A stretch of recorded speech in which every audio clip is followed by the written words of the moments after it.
Hey, what's up, everybody, and welcome to your Monday edition of the Post Up with David Grubb right here on Boot Crew Media. I, of course, am David Grubb. Hope you had a great weekend. Welcome back to the show. A lot going on with the New Orleans Pelicans as we get closer and closer to the start of Summer League, our first opportunity to see the new class of New Orleans Pelicans, as well as welcome back some of the younger players who started to make their way on the roster last season. We want to start, though, with a transaction that happened at the end of last week where the Pelicans waived guard Antonio Reeves after one season. And interestingly enough, we'll talk about Reeves again in a minute. But he appeared in 44 games last season, started 6 at the end of the year, averaged just under 7 points, just over 1 rebound in 15 minutes per game. Overall, though, you look at what he did well, and it was a continuation of what he did well in college. He shot the ball very well, shot 46% from the floor, 39.5% from three, very efficient shooter. In his last 10 games of the season, he averaged 15 points a game and shot the ball very well over his last dozen games of the season, 49% from the floor, 44% from three, 77% at the free throw line. He was on a 3-year, $5 million deal that he signed, but only the first year that contract was guaranteed. So the Pelicans made their decision. His guarantee was going by July 23rd. He was going to be guaranteed $2 million for this season. The Pelicans decided to decline to guarantee that money, clearing his roster spot. And it's obvious. And look, I reacted to it badly when it happened because initially I'm thinking, if you're going to release one of these young players, then it should have been Jordan Hawkins, in my opinion, just because I think Reeves played better in his short amount of time than we've seen and more consistently than we've seen from Hawkins in 2 years. That was my opinion. But my reaction to it was more muted after you start thinking about it and you understand the Pelicans are trying to find more players to add to this rotation that is still incomplete.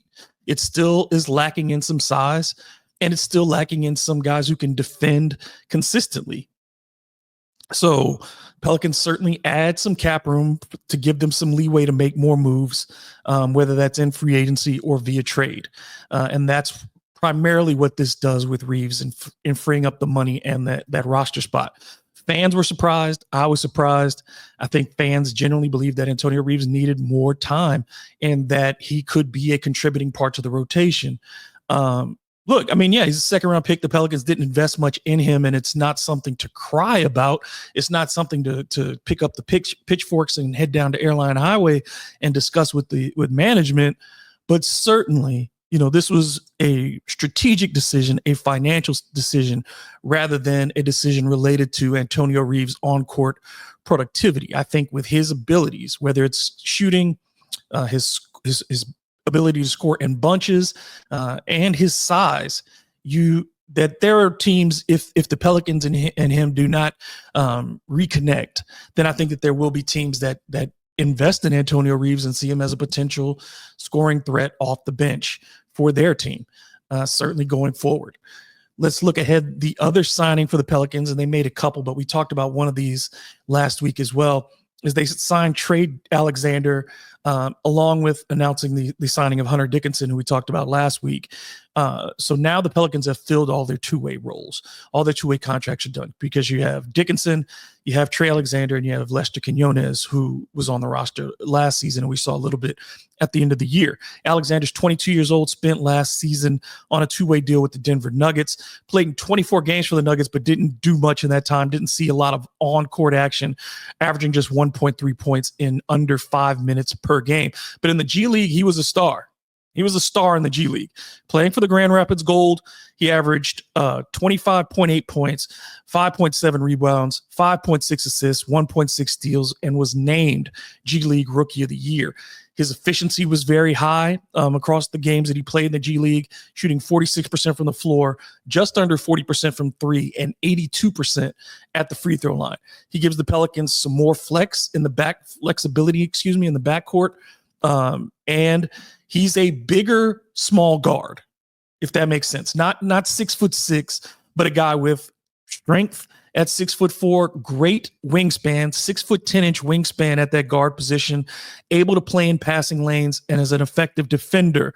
So again, when we talk about the Pelicans trying to enhance their defensive ability, I think that's what you see in what they've done here in taking Trey Alexander. If he stays under contract through January, his salary will become fully guaranteed. So the Pelicans are certainly taking a calculated risk here. If he doesn't work out before January, then he won't be around. If he does, they've got a potential wild card to insert into their guard rotation, depending on what happens with the guys who are currently there. He's a guy who can play both on ball and can score as the primary scorer, but he also has the ability to score off the ball, stretching the court with his three-point shooting, and is considered generally a very versatile offensive player who can play downhill, echoing those Joe Dumars ideas about creating advantages with the basketball. He's somebody who, at least in his G League tenure, has shown that he can do that. He could be a 3-and-D player with the ability to put the ball on the floor and score in bunches. He has been compared to a Nickeil Alexander-Walker. And I think obviously we're talking about the Nickeil of today and not the Nickeil who debuted with the Pelicans, who was really inefficient as a scorer and struggled to find his way. Now Nickeil is viewed as a very versatile wing defender and a guy who can occasionally knock down shots and occasionally run your offense. I think when you're looking at that type of thing, if he's a little bit, I think Nickeil's a little bit bigger than Trey Alexander, but certainly in that mold, especially with that 6'10" wingspan. He's probably going to spend most of his time in Birmingham. But with DeJounte Murray out, again, this guard rotation becomes a lot more interesting because you don't know how many guys will get into the rotation on any given night until some of these guys prove their worthiness and prove their NBA chops. It's going to be a lot of movement in that backcourt outside of a Jordan Poole and Jose Alvarado, who enter this season as the constants, as in the 1 and 2, as guys who have proven what they can do at the NBA level at those positions. A lot of these other guys, whether it's Jeremiah Fears as a rookie or some of these other players that they've taken in free agency or in the second round of the draft, when you're looking at the guards there, it's a lot of inexperience. So the Pelicans will probably mix and match some of these guys, seeing who the hot hand is at any given time of the season, unless one of these guys can really separate themselves and show that they're the kind of player that needs more playing time. The Pelicans have said that their interest is in development, and that's key for any team nowadays. Is you've got to have young players around your roster who can be inserted when you need them, who can become bigger parts of your franchise as the years go on, that you can start to see the fruits of your labor when it comes to developing young players. And that has to be a strength of New Orleans Pelicans going forward. So this is one of those players who they feel like could be that diamond in the rough that they find on another roster, bring into their developmental system, and turn that player into a competent and contributing NBA player. We shall see. This is a crowded backcourt now, that has all these guys in it, and you have these other two-way players and G League contracts and things to work out for the Pelicans. Does he jump past Lester Quinones? Does he jump past some of these other guys in the rotation, like a Jordan Hawkins? Is he an upgrade over? It's like getting, at 22 years old, it's like getting a senior in the draft.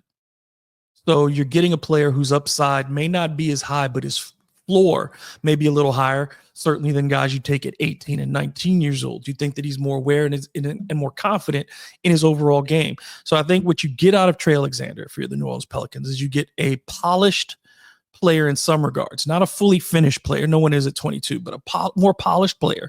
You're getting versatility, and you've got potential defensive disruption with this player.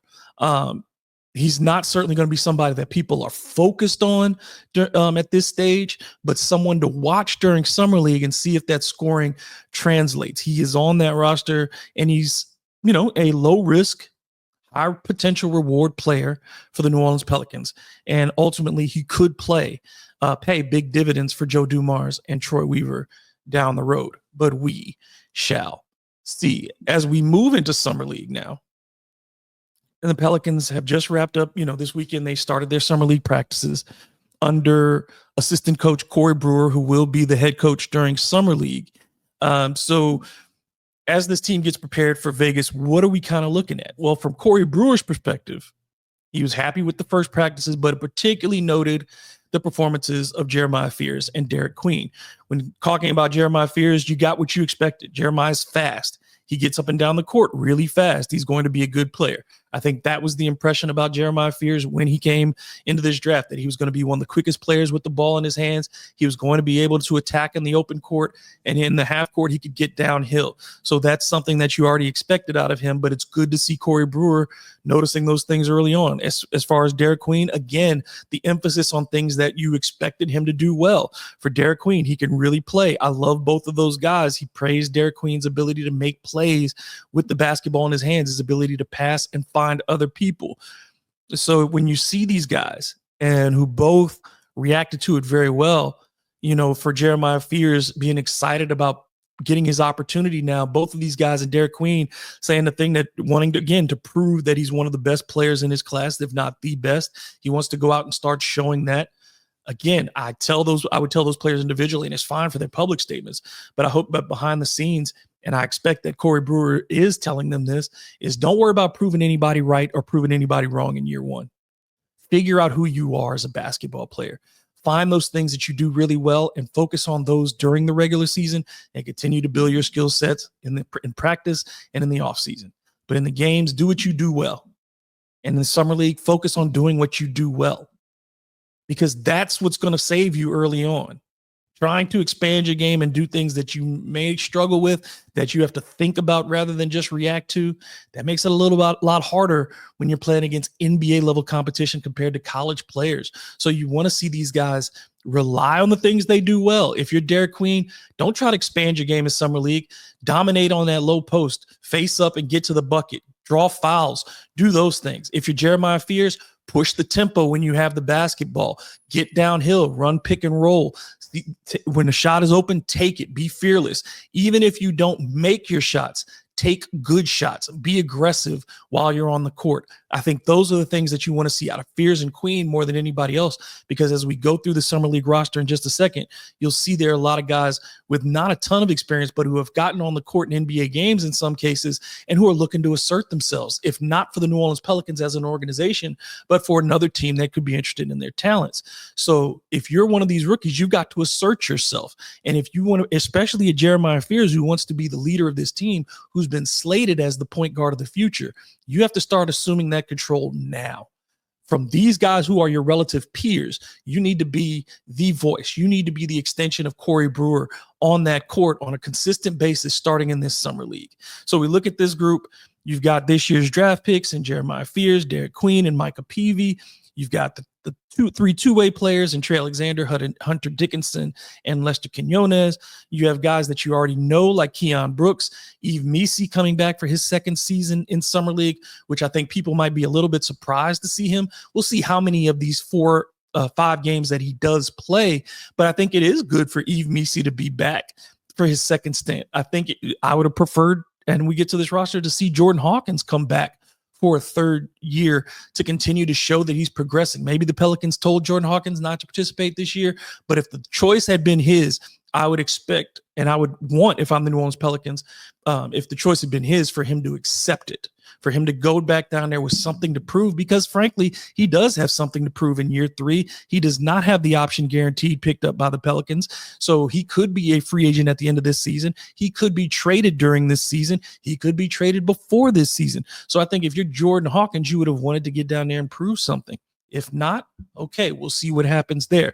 But you also got guys like I said, Keon Brooks, who showed a little bit at the end of last season, looked like similar in game play to a Najee Marshall. Do the Pelicans need that in this year's roster? Somebody who can be that type of player. Certainly Sadiq Bey is also being tasked, I think, to fill a similar kind of role. We'll see if there's still room for Keon Brooks in this team. You also have Christian Shoemate, who comes to his team, a New Orleans, a Louisiana area player, and we'll go into that. Corey Brewer, I think the one thing that you really like about what Corey Brewer says is hopefully it indicates where the Pelicans are going, because his 2 things, and I think we've heard this in similar ways to the Pelicans, but not always emphasized: play fast, play together. The Pelicans absolutely have to play fast, whether they have good shooting or not. This is a team that will have to play fast all season long to get to its potential, as close to it as possible. This team needs to be one of the fastest teams in the NBA. That's what they're built for. Look at the guys that they have on this roster. Jose Alvarado, fast. Jordan Poole, fast. Zion Williamson, fast. Trey Murphy, fast. Herb Jones, fast. Yves Missi, fast. These are all guys who run the floor incredibly well and are not at their best, in particularly in the half court. Doesn't mean that they're bad in the half court, but all these guys are at their best offensively in transition. And so the Pelicans have to put that mindset from their rookie players all the way to their veterans, is that this is the way we play. We are unselfish with the basketball, but we are quick. And I think you look at that John Wooden axiom that still resonates to this day. Be quick, but don't hurry. And that's where the Pelicans have to be. They have to be quick with their mindset. They have to be quick in their actions. They have to be quick in their reactions, but not in a hurry. They need to play good quality basketball. So certainly for Derek Fears and for Jeremiah Fears and Derek Queen, you want to see them build chemistry with each other and with their new teammates, that hopefully you start to build a connection that carries over into the regular season. They're going to probably play together as part of that second unit. So when they get those opportunities, you want to see some familiarity and the ability to look for each other in those offensive sets and the ability to perform individually as well. But you look at Corey Brewer in this. Corey, his strengths is certainly his ability to communicate and instruct, because this team, if you talk to the players, if you talk to the people around the franchise, one of the people that they speak most highly of is Corey Brewer, for his ability as a former player to understand what players need, but also to teach and connect and hold players accountable. And I think that's extremely important, particularly in summer league, is that these guys know they have somebody who's been through this the same way that they have, who's not necessarily been a star in the league, but has had star moments, who's won an NBA championship, who's now taken himself into coaching, who still remains relevant by playing in the big three. Corey has the ability to draw the attention of these young players. So I think that will be something that we want to see continue for Corey Brewer, is what does his development look like as an assistant coach? Playing with pace, playing with team play. This is not just about going down there and seeing what these guys do. I think Corey Brewer wants to start instilling a culture of winning. Look, you're not going to get any, there's not going to be a parade if the Pelicans win Summer League. But if you look back, a couple years, you saw some really good Summer League performances by the New Orleans Pelicans. And it kind of carried over for those young players into their seasons. The first year with Zion Williamson, we'll always remember him taking the ball from Kevin Knox and dunking it and kind of setting the tone for what we thought about Zion Williamson. But the breakout at that time was a Jackson Hayes, who showed some things physically that maybe people did not expect from him prior to him being drafted by the Pelicans. That was kind of his breakout. When you look at the next year with Herb Jones, even though Herb couldn't make a layup, he was the standout in that summer league, and you could tell that he belonged on the court with the New Orleans Pelicans. The next year, Trey Murphy comes back and asserts himself, takes a little bit more of the ball handling duties, and showed that his game was evolving as well. So to see that in the summer, we'll see which players come in and take it seriously, which players come in with the idea that they're here to win and compete and not just showcase their individual games. I think we'll get a good glimpse of this with the game starting at 2:30 on Thursday against the Minnesota Timberwolves. It'll be on ESPN2 live from the Thomas and Mack Center. So we'll be looking again, of course, at Fears and Queen. That's where the spotlight is.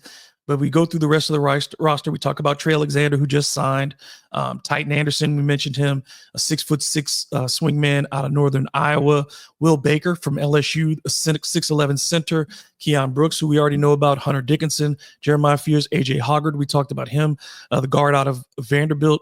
Chase Hunter, the guard out of Clemson. Yves Missi, Micah Peavy, Derek Queen, Lester Quinones, Antonio Reeves back for Summer League. So that shows you that the Pelicans still, I think, either that or it wasn't enough time for him to find another team for a roster, and the Pelicans are doing him a solid by showcasing him in this regard.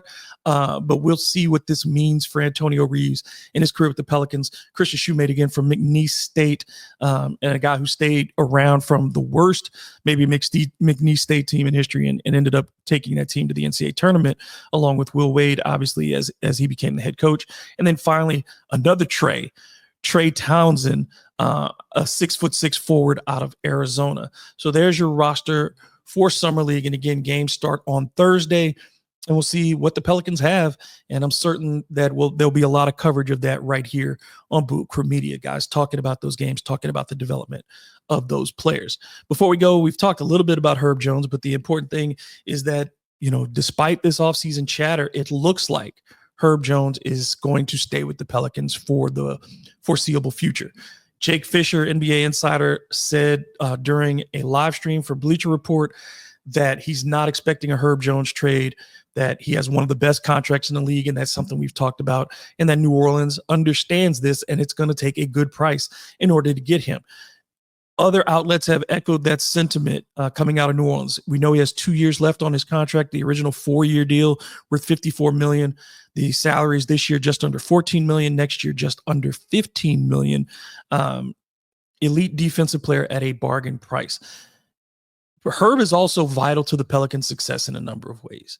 Not only is he an all-defensive player and a candidate for Defensive Player of the Year every year, whether or not he's been named to that team or not, this is a guy who certainly has the ability to guard multiple positions, who can lock down an individual star if given the opportunity, but his value seems to be better at covering a lot of people's mistakes, which he's had to do since he came into the league. But Herb contributes to winning on both sides of the basketball. And the offense is getting better, certainly by adding Jordan Poole, by adding Jeremiah Fears, by adding Derek Queen, and some of these other additions that we've talked about, and guys growing into their roles. But for this team, which finished bottom 2 in the NBA in defense last year, it still needs somebody who can be committed to playing great defense. The offense has to get better, no question. They've got to score more points. But to win in this league, you have to be at least an average defense. And you saw that though the Pelicans' defensive rankings were stacked, were probably inflated in the previous 2 years, they were still top 10 defensively in both of those seasons and produced 91 wins over that 2-year period of having a statistically dominant defense. Did it translate into postseason success? It did not, but that's also for multiple reasons. When you don't have a Zion Williamson available in the postseason, when you have guys who are injured, and when you have a coach, quite frankly, that struggles in clutch situations, it's a lot harder to get that offense and defense going in the postseason. But the Pelicans have at least given themselves an opportunity when you play strong defense. And with the team that needs to run, the best way to do that is to close the defensive boards and generate turnovers. Without Herb Jones, it's a lot harder to do that. It's a lot harder to generate the kind of turnovers that get you out into the open floor. If you let Herb Jones walk, there's no way to fill that void organically on this team. You will be looking for someone who does what Herb Jones does, because no one on this current roster does that. Not the young players, not the veterans. So you will be in search of someone who can do those things, much like when you look at the Boston Celtics, when they had a Drew Holiday and Derek White at the top of their abilities. We saw the Celtics were top 5 defense, top 5 offense. And their ability to shut people down on the perimeter is so important to their success, and be able to funnel those to strong defenders in the paint. Herb Jones, I think, and I've said this before, and you can go look at some of the previous shows that I've done, that Herb could fit a similar profile to a guy like Derek White.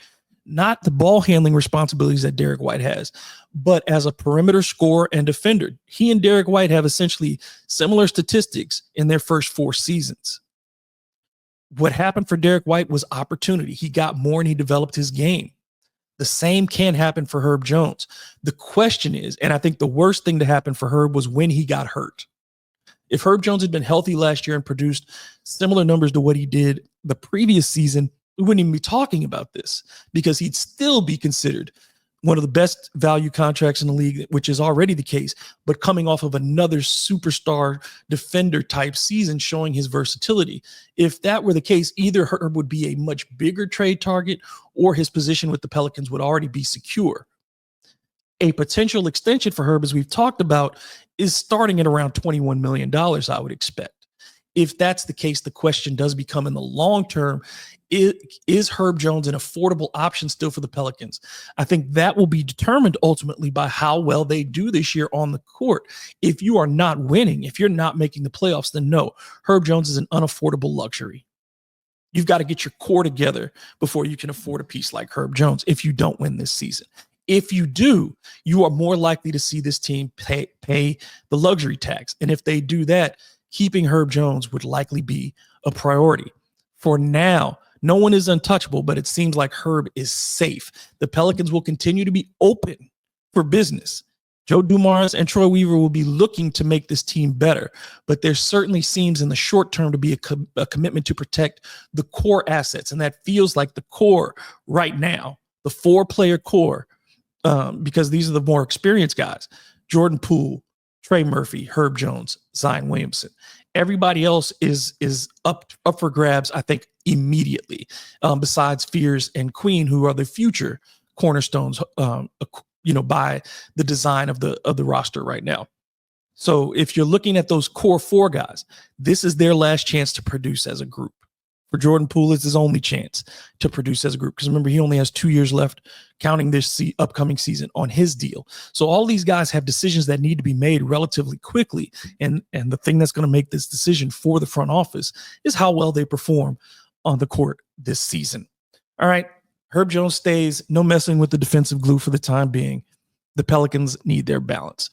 That's going to do it for today, for Monday's episode of The Post Up. I'll be back again tomorrow and again on Thursday.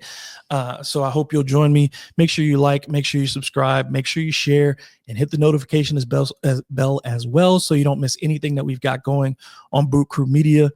Until the next time, you can always keep up with me on social media at DM Grubb on Twitter, Instagram. You can also find me on Blue Sky and TikTok. So I will talk to you guys tomorrow. Y'all have a great day. This has been Post Up with David Grubb right here on Boot Crew Media.